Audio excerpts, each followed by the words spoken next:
વાવ-થરાદ પંથકની મુખ્ય નર્મદા કેનાલ ફરી એકવાર કરુણ ઘટનાનું સાક્ષી બની હોય તેમ લાગી રહ્યું છે. દેવપુરા ગામ નજીક પસાર થતી મુખ્ય નર્મદા કેનાલમાં એક યુવકે ઝંપલાવ્યો હોવાની શંકાસ્પદ ઘટના સામે આવતા સમગ્ર પંથકમાં ચકચાર મચી ગઈ છે. કેનાલના કાંઠેથી બિનવારસી હાલતમાં યુવકના ચંપલ મળી આવતા તે કેનાલના પાણીમાં ગરકાવ થયો હોવાની આશંકા પ્રબળ બની છે. આ ઘટનાની જાણ વાયુવેગે પંથકમાં ફેલાતા સ્થાનિક લોકોના ટોળે કેનાલ કાંઠે ઉમટી પડ્યા છે અને વાતાવરણમાં ભારે ગમગીની છવાઈ ગઈ છે. પ્રાથમિક માહિતી અનુસાર કેનાલમાં ઝંપલાવનાર યુવક વાવ તાલુકાના દેથડી ગામનો હોવાનું જાણવા મળ્યું છે. યુવકે કયા કારણોસર આ પગલું ભર્યું અથવા તેની સાથે કોઈ દુર્ઘટના ઘટી છે તે અંગે હજુ સુધી કોઈ સ્પષ્ટ વિગતો બહાર આવી નથી. ઘટનાની ગંભીરતાને જોતા તાત્કાલિક વહીવટીતંત્ર અને પોલીસને જાણ કરવામાં આવી હતી.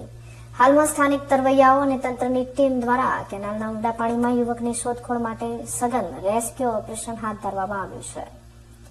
નર્મદા કેનાલો હવે આત્મહત્યા કે અકસ્માતો માટેનું ડેન્જર ઝોન બની રહી હોય તેવું ચિત્ર ઉપસી રહ્યું છે. દેથડી ગામનો આ યુવક હજુ સુધી મળી આવ્યો નથી, જેને પગલે તેના પરિવારમાં ચિંતા અને આક્રમ જોવા મળી રહ્યો છે. તંત્ર દ્વારા યુવકને વહેલી તકે શોધી કાઢવા માટેના તમામ પ્રયાસો કરવામાં આવી રહ્યા છે. આ ઘટનાએ ફરી એકવાર કેનાલ પરની સુરક્ષા અને ગ્રામીણ વિસ્તારોમાં માનસિક સ્વાસ્થ્ય જેવા ગંભીર મુદ્દાઓ પર વિચારવા મજબૂર કર્યા છે.